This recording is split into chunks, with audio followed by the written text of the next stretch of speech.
एक गधा है जिसको उसका मालिक प्रतिदिन बाजार ले जाता है।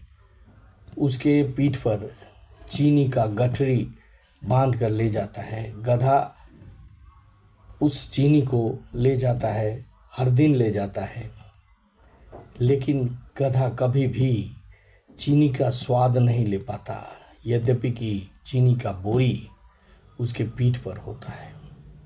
उसी प्रकार से हिरन कस्तूरी के गंध जो उसके नाभि से निकलता है, उसको खोजते खोजते सारे मरुभूमि को छान मारता है, सारे जंगल को छान मारता है, लेकिन उसे कस्तूरी कहीं नहीं मिलता, क्योंकि वह जानता ही नहीं है कि कस्तूरी है कहाँ।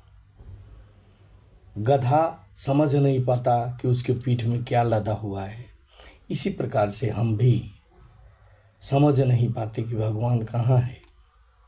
सृष्टिकर्ता, हमारे माता पिता हमारे सृष्टिकर्ता हैं, लेकिन 90% हम लोग समझ ही नहीं पाते कि भगवान हमारे घर में है, हमारे माता पिता ही हमारे भगवान है। इस बात को हम समझ ही नहीं पाते। वे हमारे पालन करता भी हैं,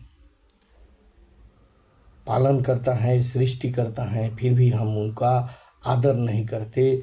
जितना हम से उनके लिए किया जाना चाहिए वो हम नहीं करते, उनका तिरस्कार करते हैं। हम लोभ, माया, लालच और अहंग से भरे हुए होते हैं, उनको छोड़ नहीं पाते। भगवान को पाना है तो लोभ, माया, लालच और अहम को छोड़ना आवश्यक है, क्योंकि तुलसीदास कहते हैं कि मुनियों को भी बरसों लगते थे भगवान को प्राप्त करने में। वे कहते हैं, जन्म जन्म मुनि जतन कराही, अंत राम कहीं आवत नहीं।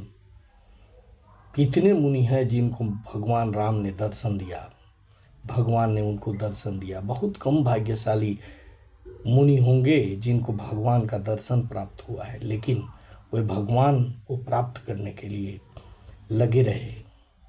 श्री कृष्ण ने भगवान को पाने के 3 तरीके बताए। कर्म, कर्म को ईमानदारी से करना, सत्कर्म करना। हम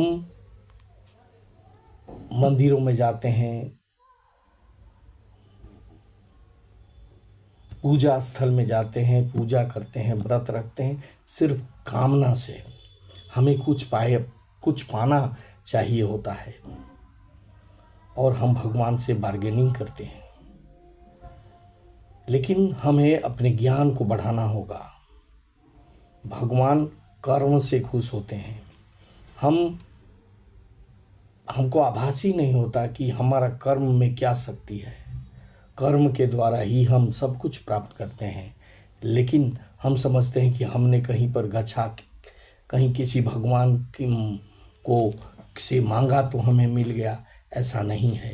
आपने कर्म किया, इसीलिए आपको फल प्राप्त हुआ। कर्म नहीं करते तो कितना ही पूजा पाठ क्यों न कर लो, फल नहीं मिलेगा। ज्ञान को बढ़ाना होगा और भक्ति, भगवान का स्मरण, भगवान का ध्यान, हर काम में भगवान का सहारा अगर हम लेंगे तो हम भगवान के पास पहुंच सकते हैं। इसलिए हमें अन्यत्र खोजने की जरूरत नहीं। भगवान चारों तरफ हैं, हर जगह हैं, हर समय हैं। हमने जैसा कि बताया, भगवान भूमि में भी है, जमीन में भी है, गगन में है, वायु में है, अग्नि में है, जल में है, हर जगह भगवान है। क्योंकि भगवान का अर्थ ही है भूमि, गगन, वायु, अग्नि और नीर, भगवान। इसलिए हमें हर जीव को भगवान का क्रिएशन समझकर उससे प्यार करना चाहिए, तो हमारा मन आनंदित होगा, हमारा को भगवान का एहसास होगा। लेकिन हम ऐसा नहीं करते हैं। हम अपने स्वार्थ में, अपने अहंग में, अपने लालच में सारी चीज़ों को बर्बाद करते चले जा रहे हैं।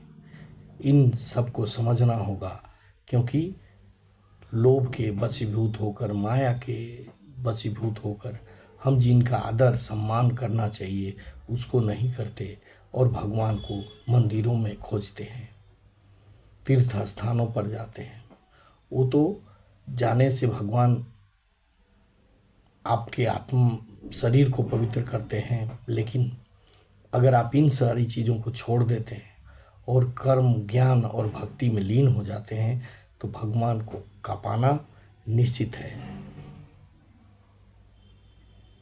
भगवान आपको कर्म करने के लिए कहते हैं, कर्म करिएगा तो फल मिलेगा, इसलिए कर्म पर जोर देना चाहिए और कर्म को सत्कर्म में परिवर्तित करके करना चाहिए, तब भगवान अधिक प्रसन्न होंगे और आपके जीवन में खुशहाली आएगी। Thank you very much.